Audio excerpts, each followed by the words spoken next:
Hello and welcome back to the university. Today we're going to be talking about regenerative medicine, what I call the C.F.A.N. model. It's going to kind of organize a lot of what you guys have already learned in the university, talking about hormones, nutrition, but bringing this all together and talk about how can we create an optimal environment in our body. But first we have to go back and talk about how do we get this way? How did our society change? If you look at the adult population, for example, obesity rates are going up. We're predicting by about 2020, about 45% of the adult population is going to be in that obese category. Obesity is now a disease. That means it is classified as a disease that causes problems in our bodies, from degeneration to cancer to arthritis to diabetes. It's an important trend that we have to learn how to change. What I think is even sadder is the same problem is seen in our youth population.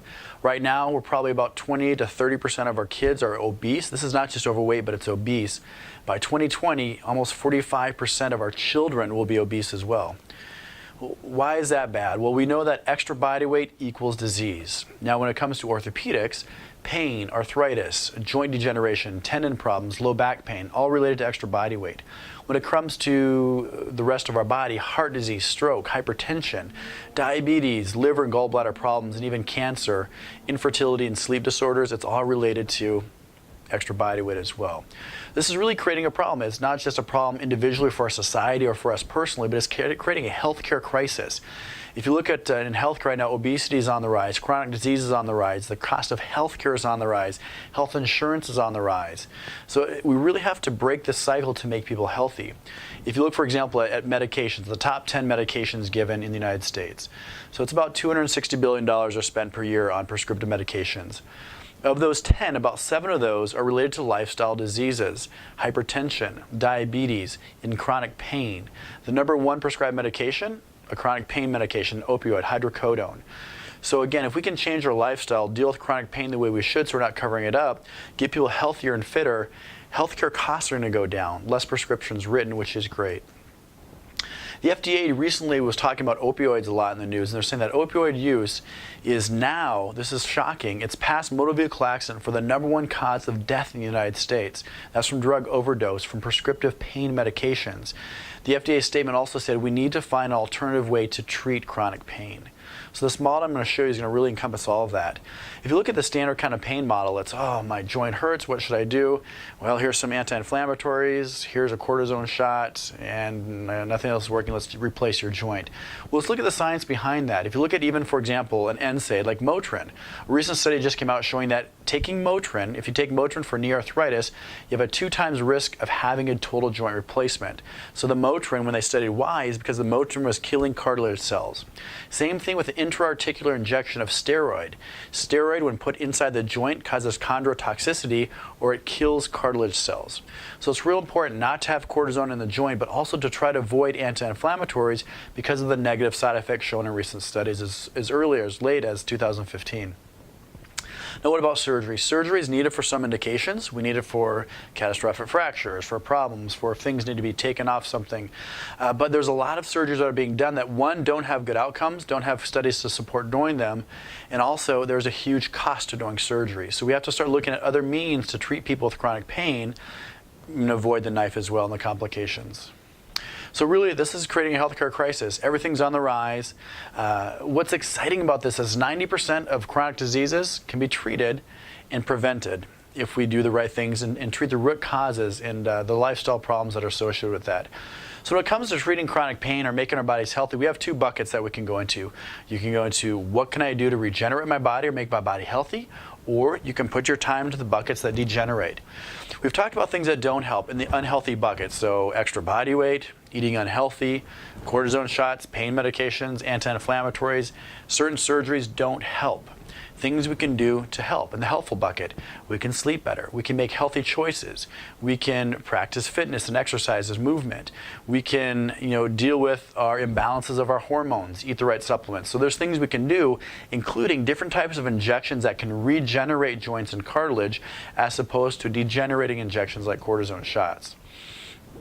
So to tackle this problem here, we've got a lot of things that we want to put in that healthy bucket. So I've created a model called the C.F.A.N. model for optimal healing. C is the most important thing. It stands for cell health. I'll get into what that is in a second. The F is for functional movement. How do we move? Do we have good posture? Can you do a squat? Can you hold yourself up in a plank? That's all functional movement. It's very important to have stable joints and muscles to support them.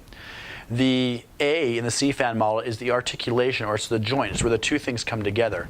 If that joint is unhealthy or breaking down, that's arthritis, that's pain, that's inflammation. We have to address the joint. And finally, the newest thing that we're finding with chronic pain and health in our bodies are our nerves. So the final thing is nerve health, because we know that if there weren't any nerves, we'd have no pain. Nerves are becoming compressed, they're getting turned on. There are new things we can do, from topical creams to injections to hydrodissecting and opening up these nerves in their tunnels where they're getting compressed, and that leads to pain relief and actually healthier joints and ligaments around those nerves, which I'll explain. So let's go back. Let's talk about C.F.A.N, or the C of the C.F.A.N. model, which is cell health. That includes what we call fitness, or medical fitness, exercise and weight loss. There's nutrition. We'll talk about how we eat and why nutrition is so important. And then what we call functional medicine. That's getting the inside of our bodies healthy, getting each individual cell healthy by optimizing nutrition and supplements, but also optimizing our hormones as well. So Hippocrates, very wise guy from the past, he said if we could give every individual the right amount of nourishment and exercise, we'd have found the safest way to health. We'd have found the fountain of youth.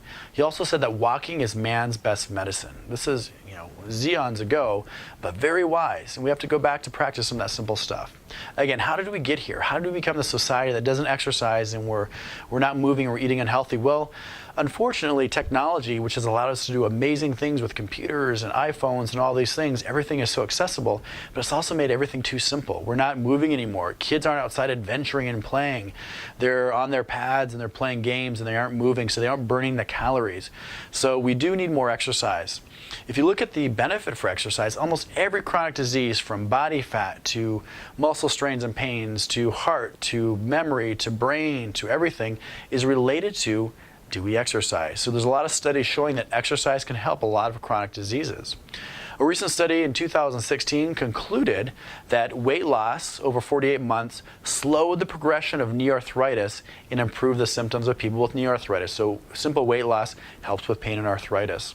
There's also evidence to support back pain. A lot of studies are showing that people that move, that exercise, have less back pain, but are also more functional with the back pain of the disease that they have. Now, the second and one of the most important things when it comes to our cell health is our nutrition. How are we eating? Hippocrates also said, let food be your medicine and medicine be your food. So when we talk about nutrition, it has to be the cornerstone of all we do when it comes to healing. We need good proteins. Proteins have amino acids that are the building blocks to rebuild our tissue.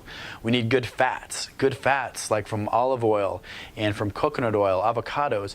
It's an anti-inflammatory, healing type of fat that our body needs for function. It also is what our body needs to build brain and nerve tissue. And you need good carbohydrates. These low-carb fad diets don't help. You need carbohydrates for brain energy, for thinking, for healing and repair.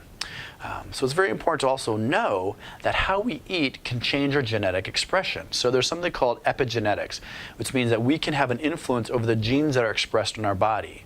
So a gene is something that can say, will we get diabetes? Will we have headaches? Will we have a stroke? Will I have cancer? How we eat, so it's called nutritional epigenetics, changes which genes are in our bodies are expressed. And we want to express the healthy genes that promote longevity, healthy lifestyle, and suppress the genes that cause cancer and chronic disease. And how we eat can change that. We've also found there's another thing called transgenerational epigenetics, which says how we eat changes our genes. If I turn on my good genes, I pass it on to my kids. If I eat lousily and don't practice good nutrition and I smoke, I turn on the bad genes for cancer, hypertension, which is also passed on to our children. So it's just not our responsibility, but it's our responsibility to our families and our society as well. Again, how did we get here? How do we start eating so lousily? We have to kind of look at how nutrition has progressed and evolved over the last few centuries. Back in the early American diet, our Native Americans, they were scavengers, they were hunters and gatherers. There's no diabetes, no chronic back pain. They were healthy, unless for some reason they fell off a horse and broke their leg. That's a different story. We're talking about how they ate, made a very healthy population. And then we got to the pre-industrial area where we started to domesticate animals. We started to store stuff in can, where food is more accessible all all the time for us. You didn't see as much obesity then either, though, because people were also planting gardens. It took them 2 or 3 hours to prep a meal. They're walking long distances to get water, so they still weren't having trouble. And then the Industrial Revolution came in, back in the 40s and 50s, where we had microwaves, we had ovens, we had refrigerators. With refrigeration, we can now store things. We started storing milk products. We had condiments, ketchup, mustard, mayonnaise, and also a lot more dairy. And that brings us where we are today, the new Western diet, or the SAD, the standard American diet.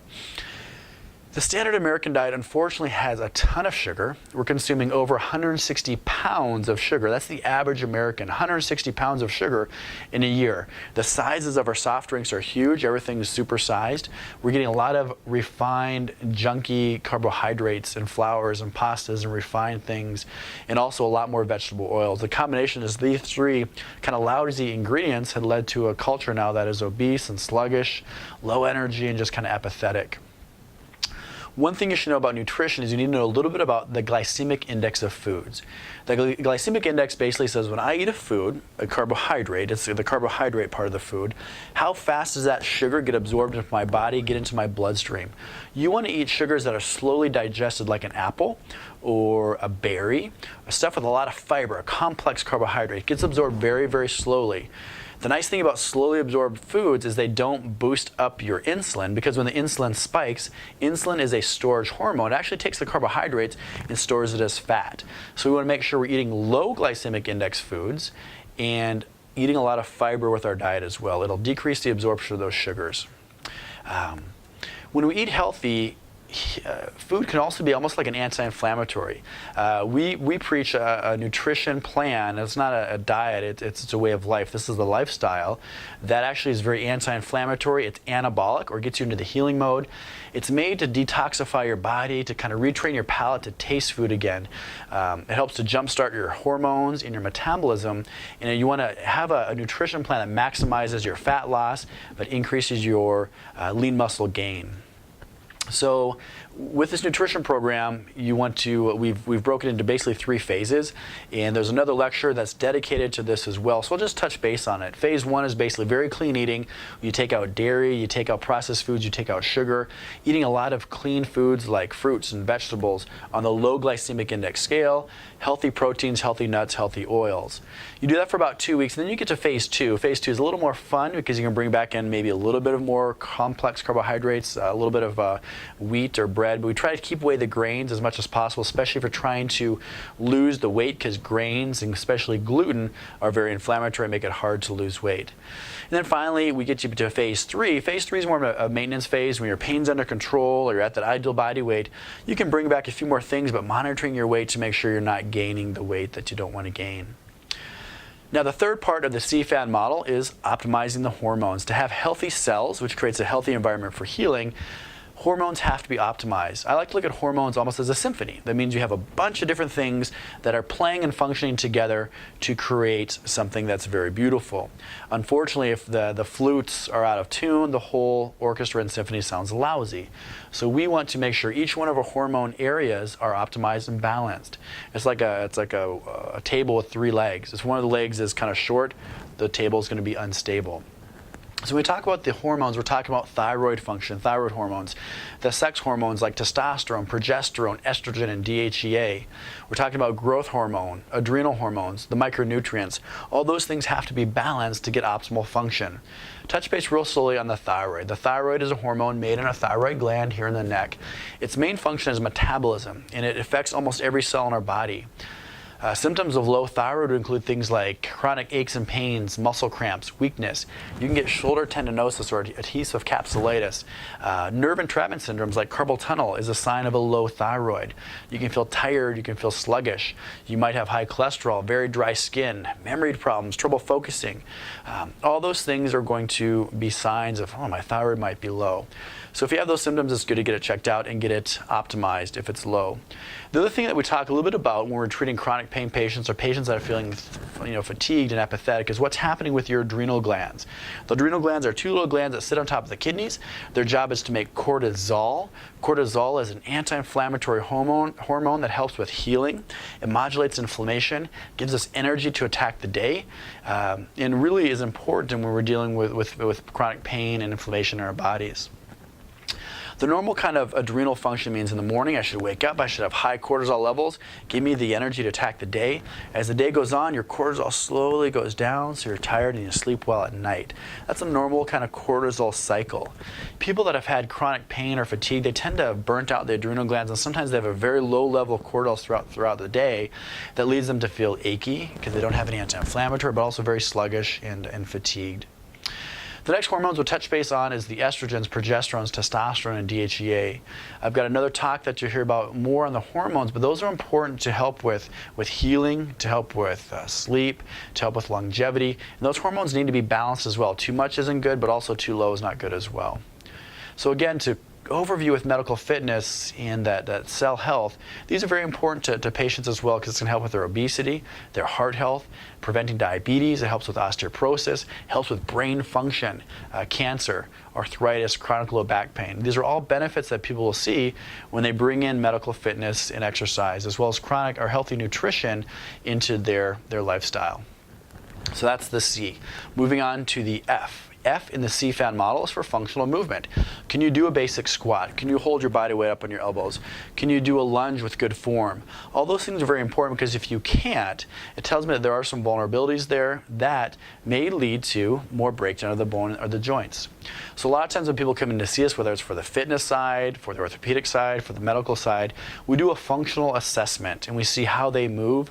And there's a screening that we do to make sure that those things aren't vulnerable, because if they are, we'll prescribe kind of an exercise plan around that to help with their vulnerabilities and to decrease their chances of having chronic problems that way. Another thing when we talk about functional movement is the stability around a joint. This could be the stability in my neck. For example, I'm driving down the road, I get a car accident, whip. You tear and strain all the ligaments holding your neck together. It creates an unstable spine. If that spine year after year is doing this, it starts to degenerate the joints holding your neck together. The discs start to slip out. That original injury that loosened the ligaments years later causes arthritis, disc degeneration, stenosis, and chronic neck problems. So we have to deal with the functional movement and get these ligaments back to a healthier state. If not, chronic disease can set in. The same thing can happen with like a knee, for example. I'm running down, I'm a football player, I get hit from the side, I sprain my MCL. I've got a chronically unstable knee, which over time leads to degeneration. So how do we treat functional movement? Well, you do the functional movement screen, you strengthen the muscles and support those joints, getting proper alignment, posture, and muscle movement. Exercise is important to keep yourself strong and healthy. Physical therapy can help. Sometimes people have manipulations or adjustments to help. But also you need to deal with the ligament and joint stability. And that's where things like prolotherapy and PRP, which are injections that strengthen the ligaments and put more stability back in a structure, can be very helpful. Next on the C.F.A.N. model is the A, the articulation. It's where the bone comes together. It's the joint. The joint has to be healthy for function to take place. Arthritis is an unhealthy articulation or an unhealthy joint. Other things in the joint that can break down, first there's the hyaline cartilage, which is that glossy kind of chicken cartilage that you see when you're eating like a wing. That nice shiny slippery stuff, that's hyaline cartilage. It covers the joint. Most joints will have a little bit of a labral or a disc type cartilage where it's the disc in between the joints or the spine, or there could be a labrum in the shoulder and hip or a meniscus in the knee. Those are another type of cartilage that can break down, can tear, and have rips in it. If those are torn or broken down, can cause abnormal movement patterns and also pain. Also covering each joint is something called a joint capsule. It's like the saran wrap that wraps it together. It stabilizes the joint. It helps with the movement of that joint. The capsule needs to be healthy and strong to hold that joint in place. We can do things like we said before, prolotherapy and PRP to stabilize capsules. Finally, each joint is stabilized by ligaments. Ligaments are the struts and the strands of tissue around a joint that hold it together and help guide its normal movement.